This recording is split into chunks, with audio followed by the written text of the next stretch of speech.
It is your Classic Metal Show right here on the ClassicMetalShow.com from the Erase the Slate release from 1999 that's docking with Change the World, and we kick things off there from the Burning Chrome release from the band Aftershock with When Comes the Rain. And unfortunately, it is that time of the year in the fall. The rain is going to be coming, but the guy bringing the thunder and the lightning, my good friend and partner, Chris Aiken. What's going on, Chris? What is happening, sir? How did we enjoy our week off? Well, I enjoyed the week off. I don't know about you. I spoke briefly with you this week, and it appears as if you didn't really enjoy the week off. It more or less you hunkered down and was nose to the grindstone, as my dad would say. That is all I did, sir. Just work, and work. I've been really busy with the IT business and fairly busy with the pinball business, and most importantly, getting this Motley Crue book finished up. Well, look at you.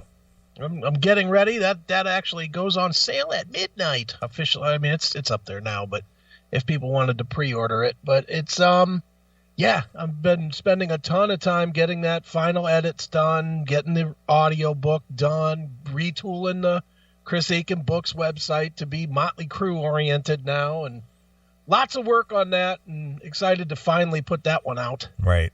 Well, you know what? The week off was supposed to, give us both time to just kind of recharge and, head into the fall and finish out the year strong. But here you've failed me and just worked.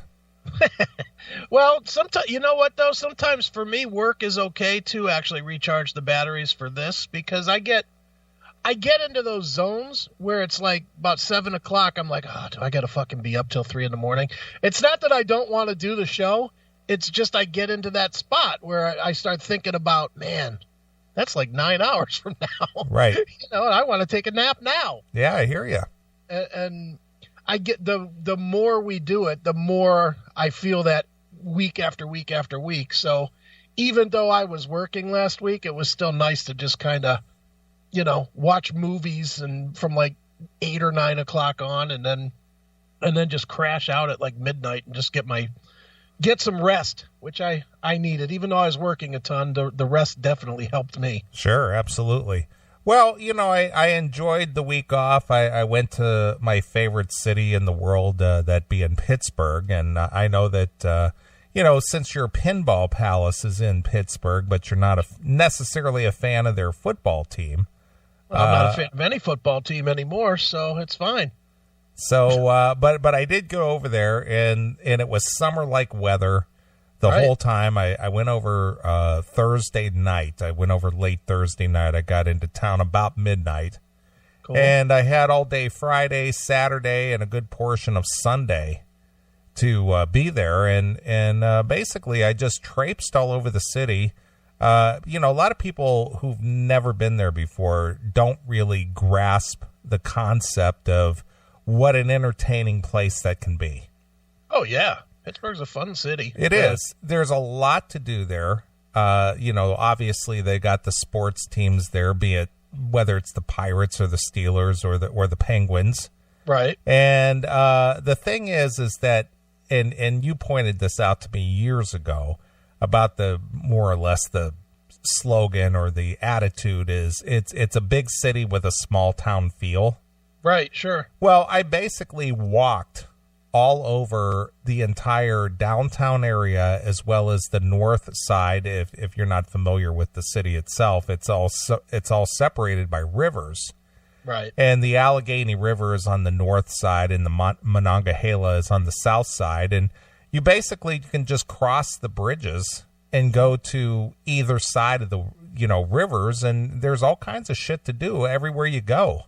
Right. And there's restaurants and bars and, entertainment spots and sporting things and just a ton of stuff to do. So to consume 2.5 days there is very easy. Sure.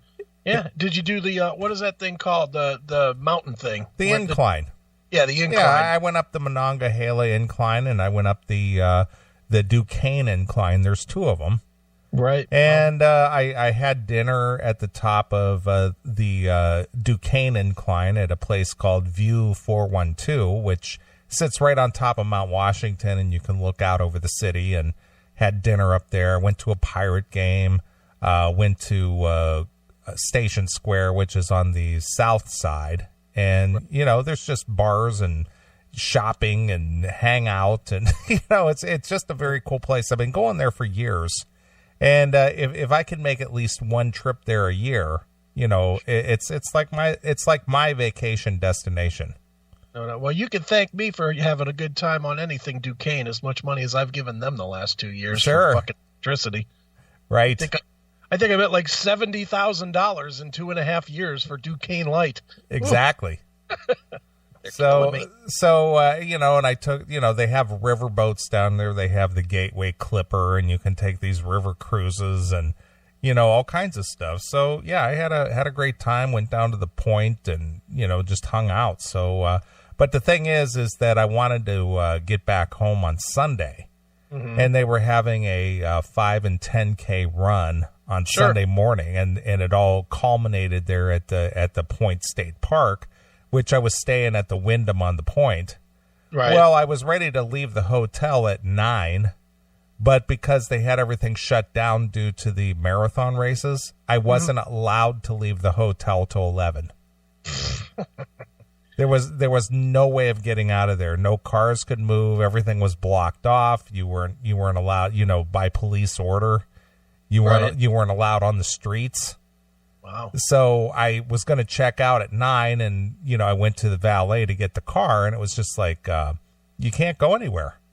It's a good thing you didn't have like an injury or something, right? Exactly. So I was just like, well, when can I leave? And they said, well, the police order isn't up until 11. So I had to basically hang out for 2 more hours. Right. And wait till the marathons were over before I could get the car and get out of there. So what you do, Bloody Marys? No, I just went back to the room. They said, well, we'll give you your room back if you want to go hang out. You're welcome to your room till noon. Oh, okay. So they gave me my room key back, and I hung out till 11, and then I called down to the valet, and they said, yeah, we'll walk you over to the parking garage, and we'll bring your car out, and then you can go from there. That's cool. So I was able to get out of there. It wasn't too bad. I got back home about 5 o'clock Central Time, so, it was a good day and good weekend, and it was good to get away. The weather was perfect. It was warm, it's sunny. It was like a summer weekend. So perfect weekend to go catch a game and just hang out. Yeah, no, probably the last good weekend too. Although it's not bad this weekend either. Although it's a lot colder. Yeah, it's a little cooler. But yeah, last week it was 85 or 90 or something. Yeah, it was in the mid to upper 80s. Right. And so yeah, it was just good to get away. So we're gonna finish out the Classic Metal Show strong. To the end of the year. Believe it or not, it's going to be October 1st tomorrow. I know it. Can you believe that? Where the hell did the summer go? I don't know. Since I haven't seen any of it, Well, that is true. You spent pretty much most of the whole summer since the late spring inside. Yeah, I've been locked down since June. So, what's that? 4 months? Yeah, 4 months. But you are going to venture out tomorrow, right? I am. I am going to go and see the babies tomorrow, and I'm supposedly doing stage introductions of the band tomorrow, which will be fun. And I'll hobble my ass up there and do my stage intros, and then slowly hobble myself back to the crowd, I guess. Right. So how is the knee? Are you able to get around a little bit better, or are you still kind of like invalid, or what? I'm all right. I guess. You know what? It's one of those. Once we get done with this cancer bullshit, I'm gonna go and get it. Probably have to get it cut. I mean, it's not healing. Like it feels better, I guess, but it's not healing. I mean, right now I got the big brace on it, and it hurts less with the brace. But yeah, I'm gonna have to go and get it. Get it lasered or something because it's fucked up. So. Lucky me. I get out of one thing just to get into another. Right. Well, I wish the best for you, my friend. I'll be fine. Whatever. As dude, there's worse things than a fucking bum knee. That is true. But being that a majority of your job is kind of sedentary, it kind of helps let it, at least get some kind of rest. Yeah. Oh, yeah. I mean, believe me, I'm certainly not wearing it out from use on a bad knee right now. My struggle is more, do I get out of bed or not? Because I know to roll over to get out of bed is going to hurt like a motherfucker. Just to, as dumb as this sounds, it's that the little tiny bit of movement that you have to go to from your leg going to sleep has been a bitch, and especially with this big ass fucking brace on. So I have to kind of keep my leg at like a certain angle, but to get out of bed and put your foot down, you got to cross through what I'll call the pain zone. So as I'm bending my knee, I just know it's going to fucking hurt like crazy. And it's every day I wake up and it's like, all right, I need to get up, but I know this is going to fucking hurt. Right. So then I just have to convince myself, well, do it fast so that it doesn't hurt for too long, and then just push through it. But whatever. You know what, dude? It's not the worst pain I've ever felt. Right. Well, you know what? You know when you're in a really bad spot when you keep a big red Solo cup on the bedstand just so you don't have to get up to pee. I'm not quite there yet. So there you go. You're still ahead of the game. Yeah. As of right now, I still waddle my ass down to the fucking shitter to take a piss or a shit. And right. Waddle back to wherever I'm going. But not too good right now. It's definitely, I won't be running in the next marathon anytime soon. Sure. Well, I don't normally do this, but a guy that I do a little business with is actually tuned in tonight. So I want to do a big shout out to my good friend Jim, who's tuned in tonight. So there you go. I'll get that out of the way. Howdy, Jim. So there you are. But after a week away, sometimes it's really strange. As long as we've been doing this show and we're going into our 22nd year. Wow. 22 years, my friend. That is a long time. 1 week away from the console, it's almost like the first time. Seriously, I got up here today, in the studio. Right. And, obviously I'm the one who built this place and I understand how it all works. Sure. But I'm sitting here going, okay, let me think. Got that setting there, got that going there. It's like, and it's almost like 1 week away, I get all fucky. Yeah. Because that's I had to come in here yesterday and reset everything for show. Cause I do different things with the during the week, that I need different settings for it. Yeah. And as you've seen, I have been on an interview tear lately. I did 4 interviews for last week to publicize or to publish last week. Cause I wanted to make sure that people had something to listen to on the podcast. And then I had, Chris Sinzak from Decibel Geek and I did a thing that's a bonus thing for the Motley book last week, and I've got more interviews coming this week, and it's like, so I had to adjust my board all kinds of different ways to get different sound. And then coming back in today, you're going to be proud of this one, dude, because I've never done this ever in the past, but I had a cheat sheet for the first time ever. Before I arranged everything, I put everything down. Knob 1 to this level, knob 2 to this one, the headphones to this one, the master to this one. I had it all written out so I wouldn't fuck up tonight. Well, you know what? I'm gonna give you props. I listened to your Phil Lewis interview. Yeah, that audio, both on his end and your end, was just absolutely mint. Thanks. Perfect. Yeah. Boy, he was a good interview, wasn't he? Yeah, he was a great interview. The audio was perfect. I listened back to that, and, I've known Phil for almost 20 years. I met Phil for the first time in 99 during the Man in the Moon tour.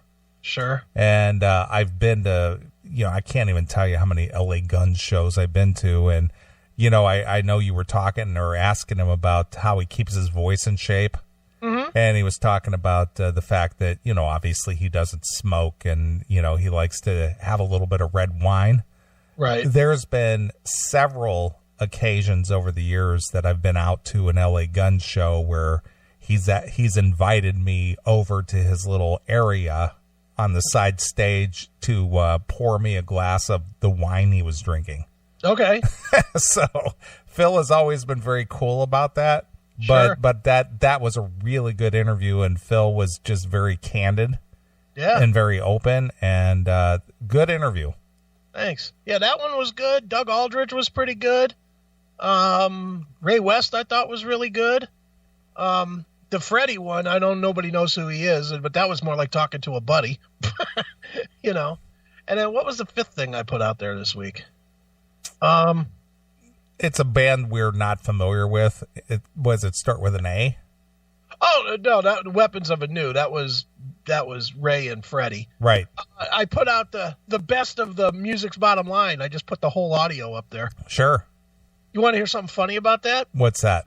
I got hit with a copyright violation for that. Oh yeah, what was it? CD Baby. Apparently, I don't know if you remember the story to that, but after I had put it out and I had sold it for whatever, then I sold the record itself to a record company. Okay. Thunderous Records. All right. And they went out of business, but they were distributing through CD Baby. And so I got a copyright strike on YouTube for violating copyright with my own audio, with audio of me talking. Yeah, it sounds like a John Fogerty situation. Yeah, I was like, you wrote all the CCR songs, but you put out Old Man Down the Road, which sounds like Green River, so we're going to hit you with a copyright violation. I was like, wow, look at this shit. But whatever. So what? I get a copyright strike. I hope hopefully people dig that I put that out there. Cause, yeah. I always thought that was fun audio, that disc. Well, it is, and the only unfortunate part about it is because of the technology at the time. Yeah. Of recording interviews using the little sucker cup on the back of a phone. Right. Sure. Obviously the audio isn't as crystal clear as what we have today. No, not at all. But listening back to that audio, which is 20 plus years old. Yeah. It's the early incarnation of what became the metal show and this classic metal show. It really is. And it's just funny hearing me. I sound like I'm like 10. Right. It's like I enjoy listening to it. I figured, there's a lot of, I would think probably most of the CMS fans don't remember Music's Bottom Line at all. No, I don't think they would. So I just thought that would be something, and whatever, it fills a spot. Sure. So it went up this week, and if people didn't catch it, that's out there if you want it. It's on Spreaker. Well, our friend Tim James has called earlier before the show started. Okay. And he said, I want to talk to you, mates, about something that Bob Nalbandian did for him. Okay. So I'm going to bring Tim on the line with us. Okay. What's up, Tim? Hail and kill. How are you, boys? We're well, Tim. Get to your point. Well, Bob Nalbandian, the legend that he is this week, I have to publicly thank the man. He sent me out a wonderful care package this week with a few Inside Metal DVDs and a whole bunch of signed stuff and from the Inside Metal, and he signed everything, and it was just really kind, and he said some really, really kind things, and he's just a bit of a legend. And apparently he did this because of the Classic Metal show. Now, how did we play a part in this, Tim? Because him sending you a package does not benefit me or Chris in any way, shape, or form. Yeah. Well, because he knows that I wanted to send him my package, so he sent me a package instead. Yeah, we could do without that gay humor, Tim. But seriously, how does this benefit the CMS? Well, it's just that last time you had him on when he reprimanded you. Yeah, I know, and that didn't go over well because our rabid fans, did not accept Bob's reprimand very well. No. Well, I called him straight after saying, how much of a legend I thought he was. And he got back to me because we talk on Facebook like I do with Chris. And but Neeley, I don't talk to you because you're not on Facebook. Yeah, because I don't deal with social media dorks. Yeah, no, he said he was just very grateful for the shout out, so he sent me a bunch of stuff. So if it wasn't for the classic metal show, I would have never got to know Bob Nalbandian, and it was really awesome because no sexual favours happened and no money changed hands. He just did it out of the goodness of his heart. Well, I'm not going to deny Bob is a good person. But again, Tim, how does this benefit us, and why wasn't this just a, hey, Bob, thanks for the shit through face shit or whatever medium you use? I'm just very grateful, that's all. Okay, so you want the world to know that Tim James from Australia is grateful for the existence of Bob Nalbandian and the free gifts he bestowed upon you.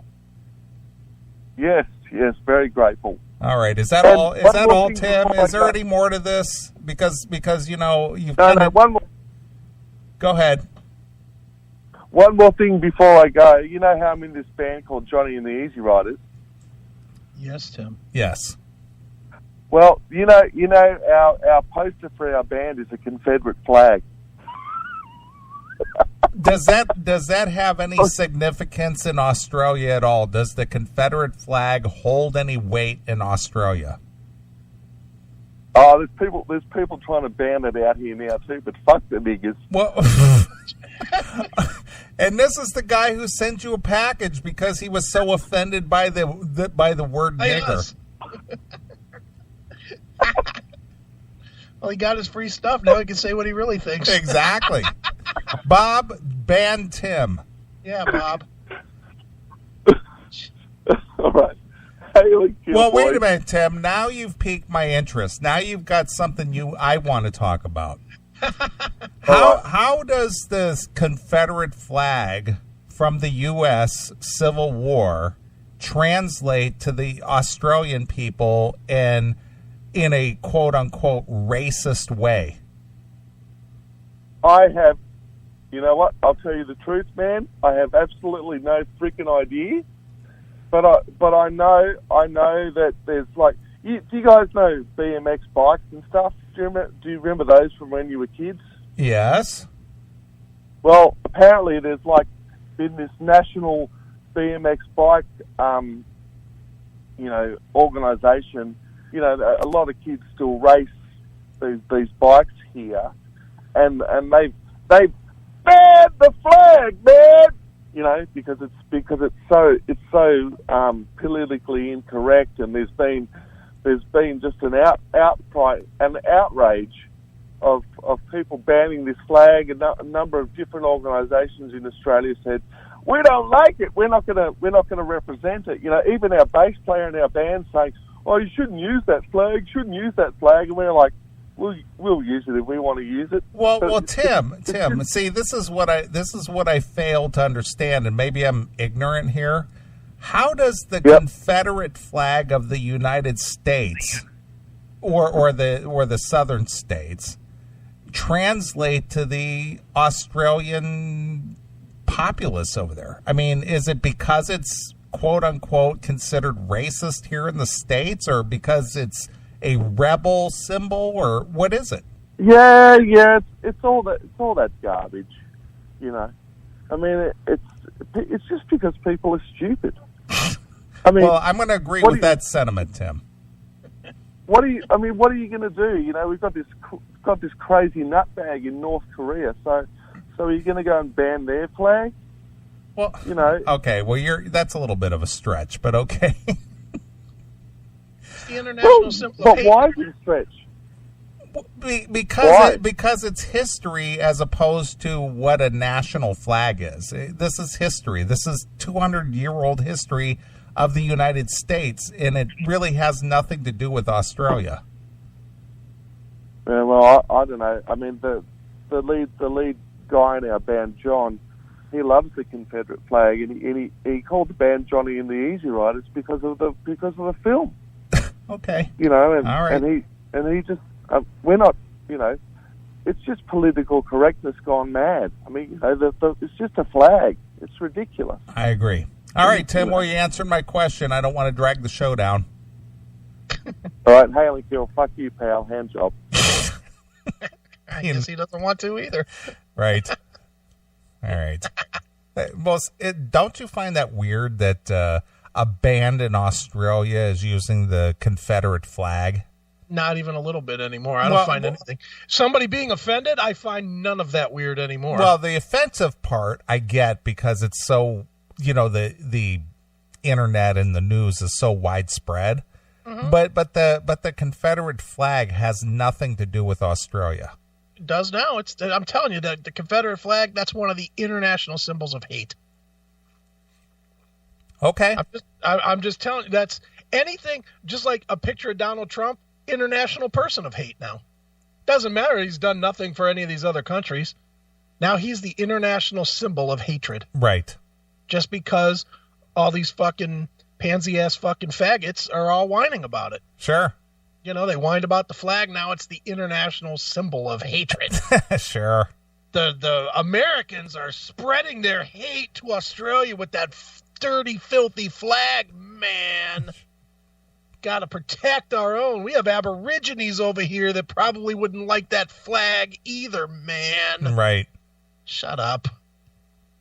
You know, people should do just like Tim's doing. Just ignore it. I agree. Fuck you. Fuck you and your offended nature. Shut up. Douches. Johnny and the Easy Riders. Yeah, that's funny. Well, again, not to get off this whole topic, but you know, the Confederate flag is now again exactly what it stood for in the beginning. It's a rebel flag now. Yeah. Yeah, the only difference is now everybody twists and turns it even more. You know, that's the typical of the fucking left. Sure. You know, anything that doesn't fucking obey them is bad. Exactly. You know that. Right. Well, you know, we are going to cover some of that a little bit this week on the show. Okay. About the left and their viewpoint on everything is racist, everything is hatred, everything is, you know, no matter what Donald Trump or people on what we consider the right does, it's all racist. Of course it is. It's all racist, no matter what. Yeah, it's all they got for the election, so they're going to bang on it for fucking 3 years and then come out and say, well, if you vote for anybody but Hillary Clinton, that's because you're a racist, bigot, homophobe, feminist, whatever, or anti-feminist. Well, anti-LGBTGXYZ QBT, yep. QBT ZX39721053. Yeah. Look, the time is now where people just have to say, you know what? Okay. I mean, that's the answer now. The answer really, that's my answer to everything. You know, I get called racist and whatever all the time. I'm like, yep, all right. And, you know, at this point, I don't even care. I don't give a shit. Not that I ever really did anyway, but now they're just words that mean nothing. They don't mean anything to me. You know, name calling? Fuck you. How about that? I don't care what you call me. Idiots.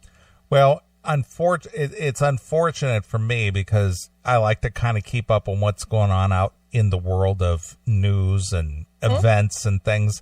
But it's almost getting so to the point to where I can't even read the news anymore because it's so slanted. And everything is, well, and I'm just going to give you a real quick example. Sure. Melania Trump sent out a bunch of reading material, books, Dr. Seuss books to a bunch of 50 different elementary schools this week. Okay.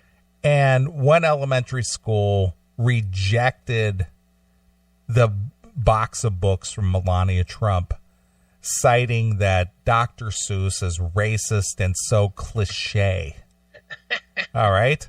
All right. So the only thing that Melania said about the rejection of the gift or the books was, it's really unfortunate.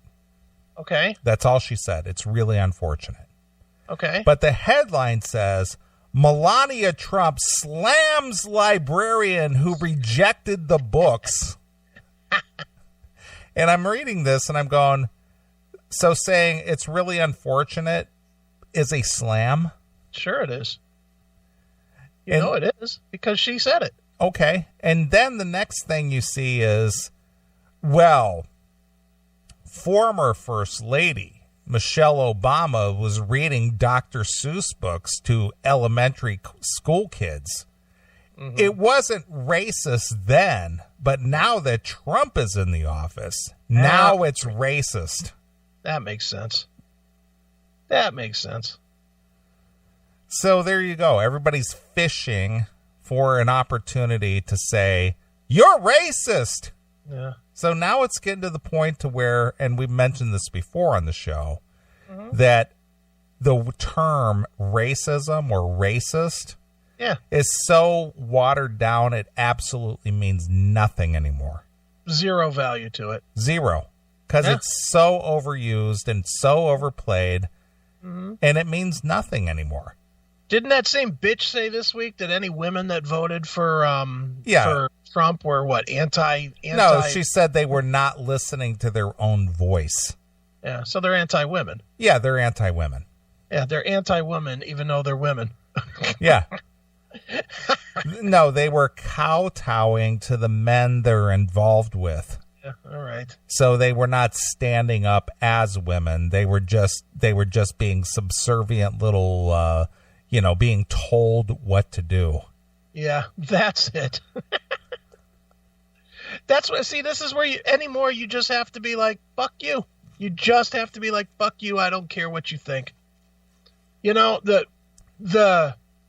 here's the reason political correctness is still going strong, because we're not quite there yet to where people will just knowingly hurt feelings.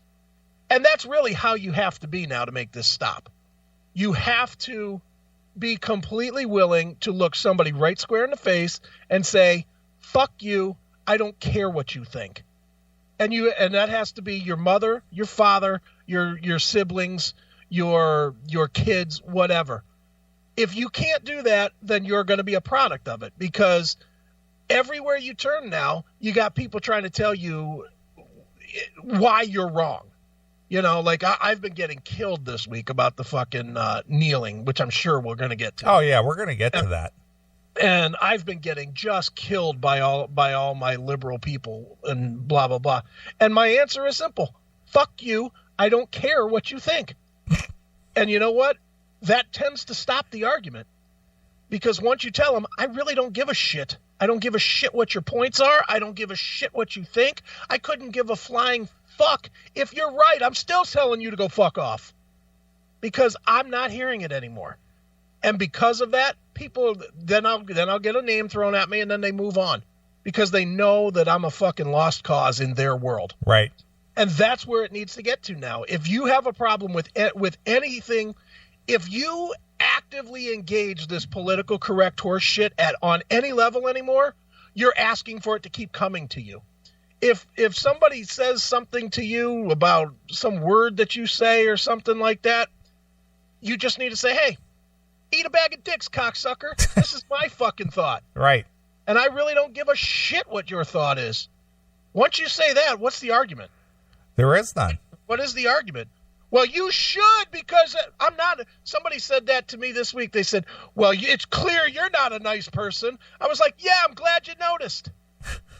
I'm glad you fucking noticed. You're not a nice person. Somebody said I'm not a nice person because I basically said that I hope every one of these football players gets hurt. Right.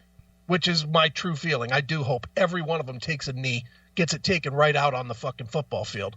And I said that, and somebody said, you sound like you're ignorant and not a very nice person.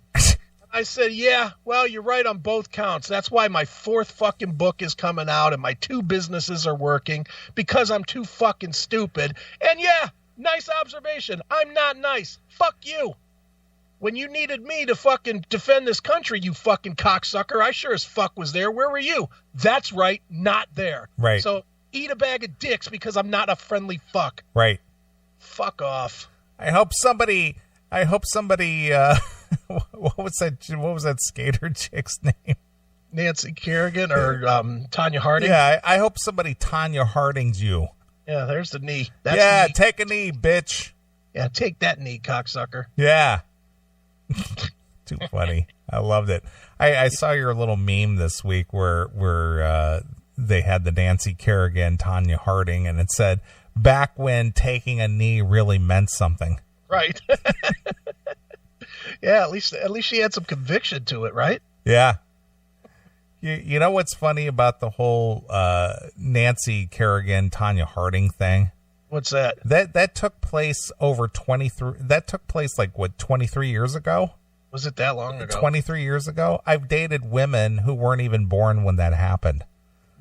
Wow. So that'll put that in perspective for you. Yeah, no kidding. Did you ever see Tanya Harding's porn tape?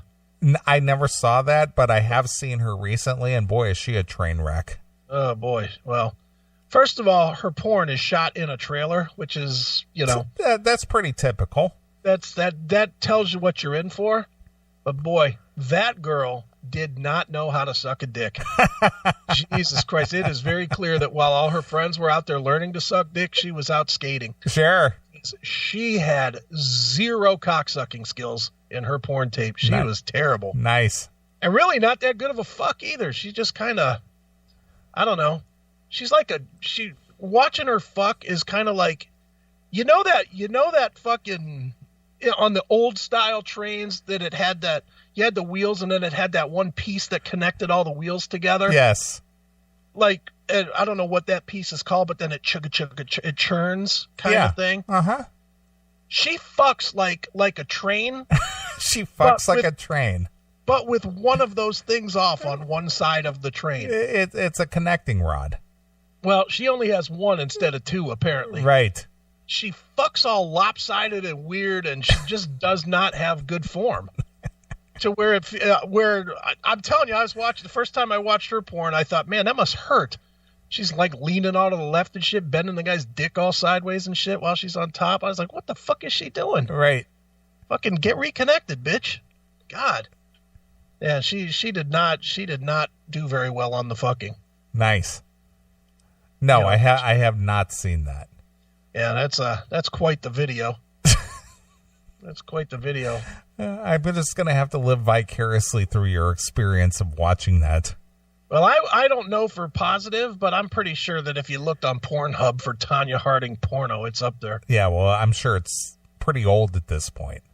Yeah, but that doesn't stop. Porn never dates. Well, I understand, but what I'm saying is it's not like it's a top seller anymore. Oh, I don't think that was ever a top seller, was it? I don't know. I have no idea. I'm looking right now on Pornhub. Let's see. Let's see if it's still out there in all its goodness. Ugh. Tanya Harding porn.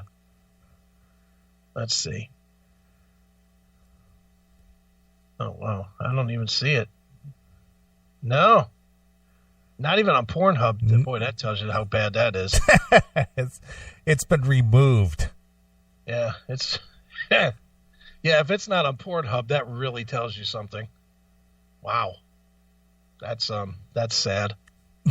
And look at it. There's a picture of her from that porno. Wow. Would you hit that? I don't know. Let me take a look. Where did you put it?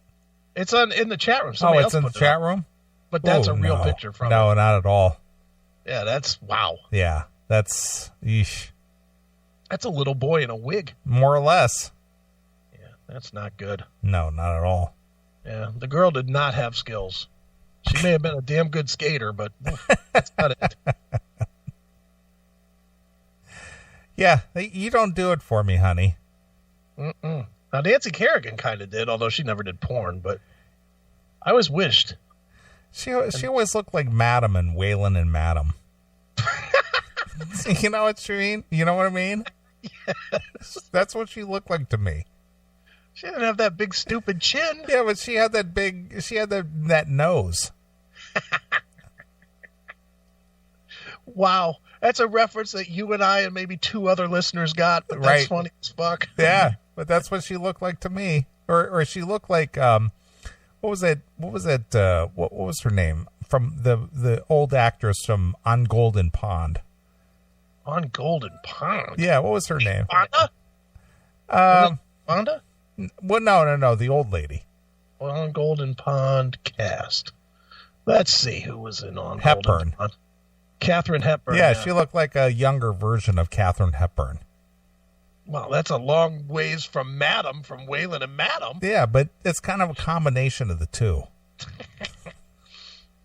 Like if you turned Katharine Hepburn into a puppet, right? Right. That's exactly it. I think you nailed it. Too funny. Yeah, we're gonna have a good show tonight. Yeah, for guys our age, and it's really funny because time passes so quickly. Yeah. That when you work with or date people who were not around when these events took place, right? Just think about this. Like my assistant at my job. Mm-hmm, sure. She wasn't even born when Kurt Cobain blew his brains out. How old is she? Well, she's like 22. Okay. So you go, hey, remember Kurt Cobain? It's just like, yeah, I wasn't even born yet. Yeah. How weird is that? That's definitely weird. So you're working with somebody and go, yeah, Kurt Cobain from Nirvana. Yeah, I know who they are, and I know he killed himself. But I wasn't even born yet. Yeah. So she wasn't born for 9/11. Oh, no, she was born for 9/11. Yeah, that was 2001. I'm thinking 91 because I'm stupid. but then if you date somebody who wasn't even born then, that's really weird. Mm-hmm. So when you go, hey, I started my show the same year where you were born. Yeah, well, because the reality is that in normalis that you should be dating her mom, not her. More or less, yeah. but when you're a big radio personality, like yourself and me, yeah, right. You get that young hot snatch. The one that you dated that was 21. Yes. How old was her mom? I don't know the answer. Probably younger than you. I don't even know. I honestly don't know. There's a wide, because you were what at that? That was what, 2 years ago? 2 years ago. So 2 years ago, you were what, 50? Yeah, 50. So if her mom had a baby at 21, that would have made her 42. So there's an 8-year window of still younger than you. Right. So if she had her kid anywhere between 21 and 30, she would be the same. She would be younger than you. I think the odds are probably good that her mom was younger than you. Right. That's awesome. That is awesome. Should have worked that out before you fucking dumped that one off. Right. Had that threesome. There you go.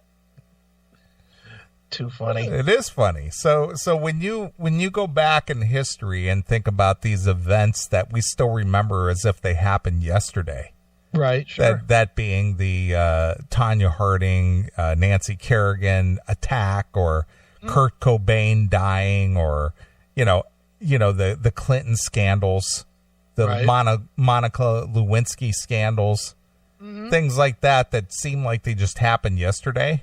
Sure. And then you realize that you're either with or working with or dated people who weren't even around when that happened. Yep. That's a weird feeling right there. Yeah. Dude, I'm like that with music, too. Anything that came out in the 90s, I consider like the new era. Like Nirvana. Sure. Chili Peppers, Pearl Jam. But then you look back and go, oh, yeah, that was like 27 years ago. I know. It's like that shit's ready for classic rock. Meanwhile, I still think of it as the new era. Yeah. It's like the Rush song, "Time Stands Still." Yeah. Dude, I remember I was in the record exchange over there in Warrensville Heights or wherever that is over there. Right. And that's where I bought Vicious Circle. And I remember when I bought it, the kid gave me shit for buying it. That came out, 94, 95, something like that. No, it wasn't out that late. It was like 92, I think. Was it? 91 or 92. I think Vicious Circle from LA Guns. Yeah, let me look. Yeah, that was like 92, I think. But it was after the change. It was after the music changed, is what I mean. Yes, it was, yes.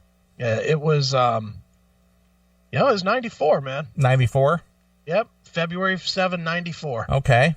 Yeah, and I just remember when I walked in there, and I knew the kid that worked there because I was always in there buying shit. And he was like, LA Guns?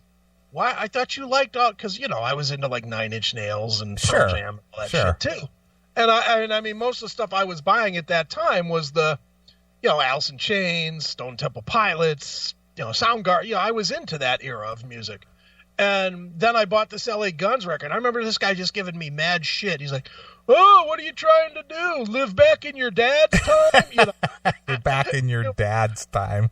And I was like, yeah, dude, whatever. I fucking grew up in the 80s. I grew up on this stuff. Right. But I remember distinctly thinking that this was like the last bastion of the old music. Right. And now I really look at everything past that as new. And actually some of the Nirvana and all that. Not the first Nirvana. I still look at the first, or not even the first, but the second one, Nevermind, I look at as kind of old. But like In Utero, I look at as new. Right. It's like, yeah, that's the more modern stuff.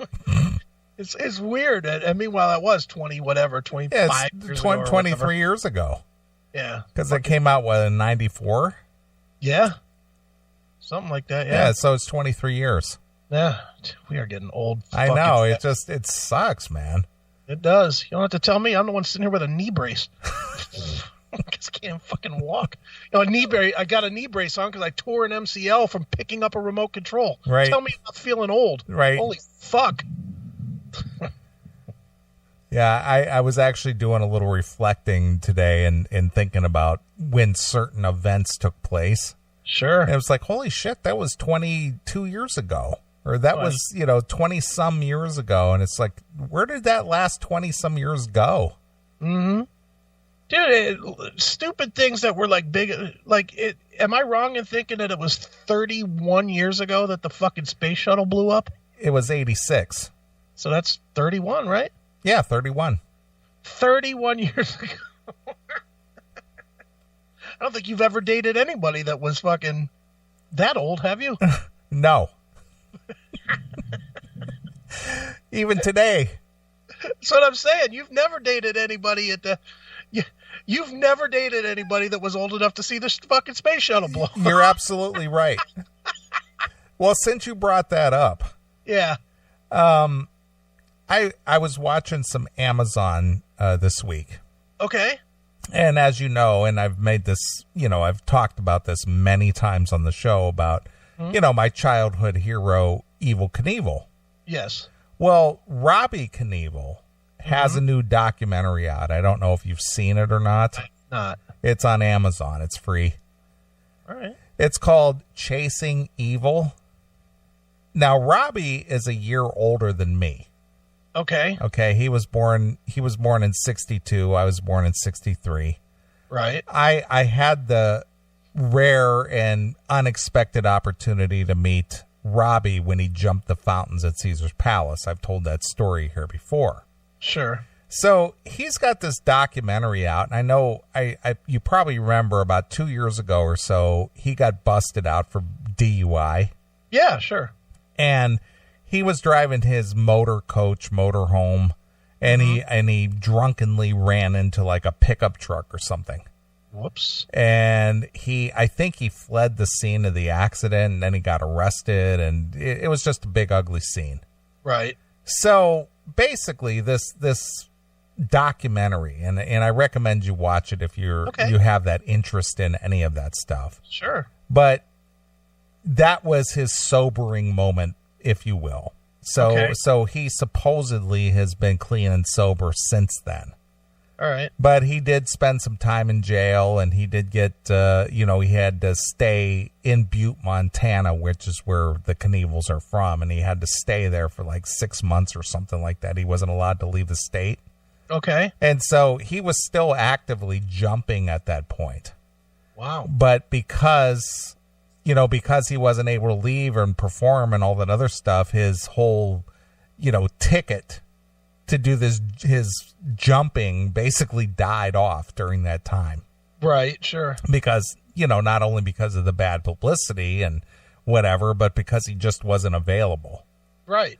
So, it's a whole big story about how, as a kid, jumping in his father's shadow, he just never could attain the greatness his father, had, because his father was the original. Right, sure. And, there's an old saying that goes, nobody remembers the second man who walked on the moon. Right, sure. You always remember it was Neil Armstrong who stepped on the moon first, but you never remember the second guy. Yeah. Well, Robbie was always the second guy. Mm-hmm. And so basically his whole life of being a motorcycle daredevil, jumper, whatever, has always been based on chasing his father's shadow. Yeah. And now that his father passed away, and I know you remember that because we even talked to, I think, Gary Holt, and a couple other interviews, we asked them how Evel Knievel influenced their career, or what do they remember when he passed away back in, 2009, I think it was. Yep. And so here it is. This guy's 54 years old. This guy looks like he's 80 because his alcohol use and his partying and over the last 30 plus years just took a toll on this guy. Right. And he just looks like shit. Wow. And again, I got to meet Robbie and Evel Knievel back in '89 when Robbie successfully jumped the fountains at Caesar's Palace. Right. But man, he looks like just a ragged out, just decrepit old man at 54 years old. He should open for Brian Howe at a gig, huh? Yeah, more or less. But it is on Amazon, so if you have any interest in that kind of thing, it's called Chasing Evel. Well, I spent my week on YouTube, actually. Dude, since we're talking about shit that we watched over the break, I went down the rabbit hole for at least 3 days of gangsters. Yeah, I watched, and I'm not trying to derail you here, but on Amazon, they also have the gangster DVDs on there, and I watched one on Al Capone. Yeah, I watched that. That's good. All right, so go ahead. So I was watching, honestly, I was, a recommendation one came up of Henry Hill drunk on Howard Stern. Yeah, I've seen that. So I was watching it. I hadn't seen it, and I was watching it, and it's an hour or whatever. But then it just started rolling. I kind of had it on in the background while I was working. And it just rolled for days on every gangster you could possibly, every family, the Gottis, the Castellanos, 15 different documentaries about the Goodfellas, and the Lufthansa and all that other stuff. And I watched every one. I mean, I literally kept watching it for 3 solid days of just gangster stuff. And it's just always fascinating. Well, it's fascinating and amazing. And I'm going to agree with you there. The thing about Al Capone that amazed me, and this is kind of something I wanted to bring up too, because it's funny you brought this up. Okay. But Al Capone, during the Prohibition and during the times of the Depression. Yeah. Do you know what his yearly intake was? I heard that on that one. It was like $100 million a year. $100 million a year. In the 30s. In the 30s. That was that had to be the equivalent of $1 billion or something. Yeah, $100 million. Can you even imagine that? Especially in the 30s. I'm looking right now, see if we can figure that out. $100 million in 1930 worth today? Let's see. See if it can do it. Let's see. Oh, inflating calculator. Nice. So if I go 100,000, 3 more, right? Yeah, 100 million, 100 and then 6 zeros. All right, let's see. Oh, that is the equivalent of 1,437,000. Or is that trillion? Wait a minute. That's 100 million. Okay. 1,437,100. No. 1, 2, 3, 4. 4 commas, 3 commas. That's a trillion, right? Yeah. 1.4 billion in 2016. That's what it equates to. Wow. Every year. Yeah. Fucking guy should have bought an island and left. Absolutely amazing. Yeah, that's a lot of coin. That's a lot of money. Yep. So, yeah, I was watching that, and, you know, I too was watching the gangster stuff this week.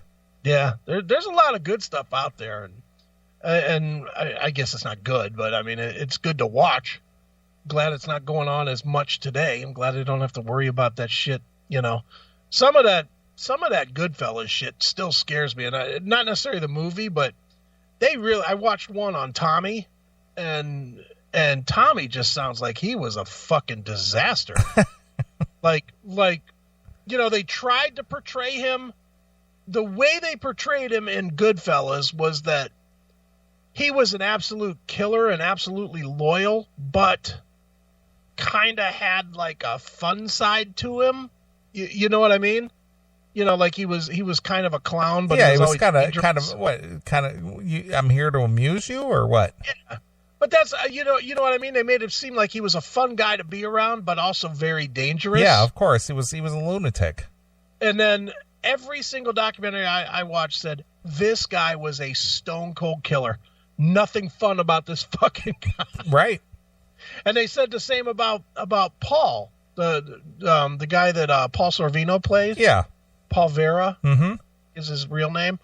And I just was watching it, and I was just like, wow, this is some good shit here. Yeah. I don't know nothing about making a restaurant. What do I know about that? Yeah, but again, that was another thing that they made it seem like in the one documentary I watched on him, made it sound like, because they were saying about things that were inconsistent with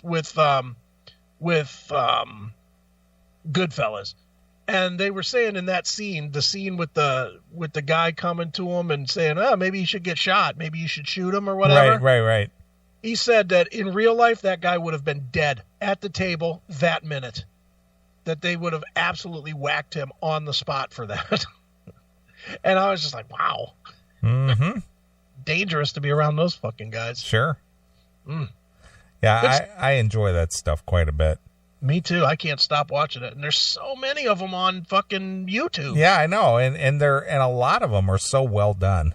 Yeah, they're well done, and more. Everything's getting uploaded in HD, and, you know, not getting the shitty quality where you can't see anything anymore. And yeah, I'm slowly becoming a YouTubey. Yeah.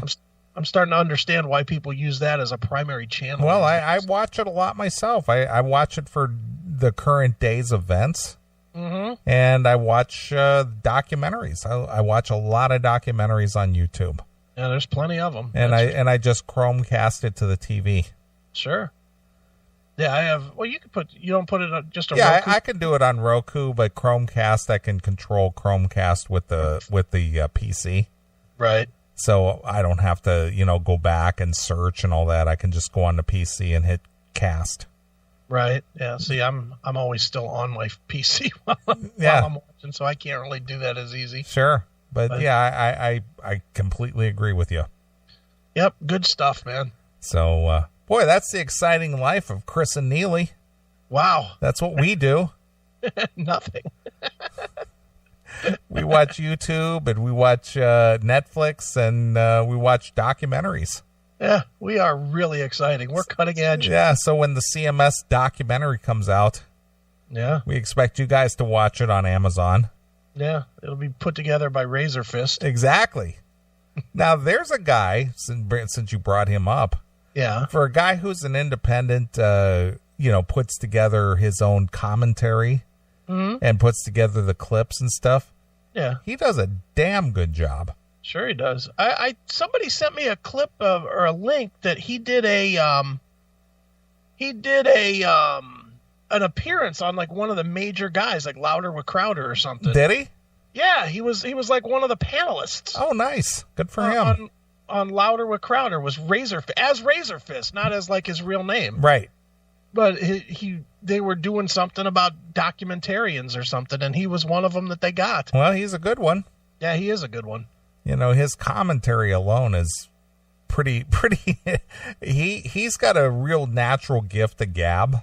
Sure. And just the way that he comments and his little, what do you want, cliche terms and things that he uses. Mm-hmm. He's pretty funny. Yeah, he's good. I've watched at least a dozen of his documentaries out there. You watch more than me. I've watched like 3-4. No, I've watched. He's done like Judas Priest. Obviously, he's done Dokken. He's just done a bunch of them out there. Mm-hmm. Yep. And but the thing is, and here's the thing about Razor Fist, since we're talking about documentaries. Yeah. He's got to go out and collect all that footage and compile it and then insert it in the different places that he's discussing whatever thing it is about each subject material. Mm-hmm. That's a lot of work. Yeah, it is. That's a full-time job. Yeah, that's more work than I'd be willing to do, especially to release it for nothing on YouTube. Exactly. But he's good. So if you want to see a guy who does a work of passion, go check out our friend Razor Fist. He's been in our chat room numerous times. Sure. And he's a good dude. He's called into the show a couple of times. Yep. Yeah, he's got some talent, man. Yeah, he does, absolutely. So I admire those guys who just do it for the work of passion. Sure. So good stuff.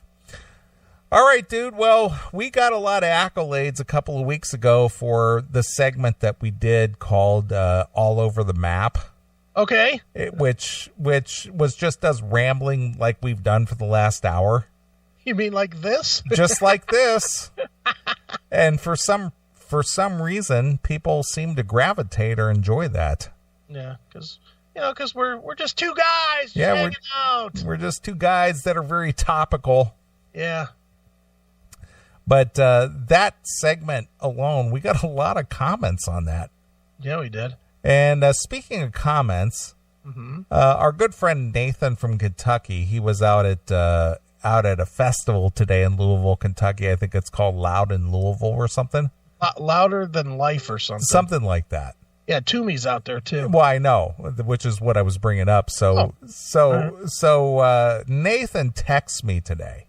Yeah. And he says, "Hey, I ran into a friend of yours today." I didn't know what he was talking about. I didn't know he was out at this thing. Okay. And I said, "Oh yeah, who would that be?" And he goes, "Josh Toomey." Okay. And I go, "Oh yeah," and he goes, "Yeah, he doesn't like you."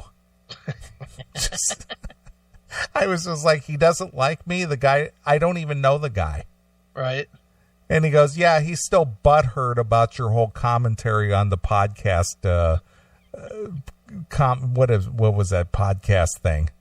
The Rockin' Pod Expo? Yeah, the Rockin' Pod Expo. And it was just like, oh, okay, whatever. I haven't lost an ounce of sleep over that.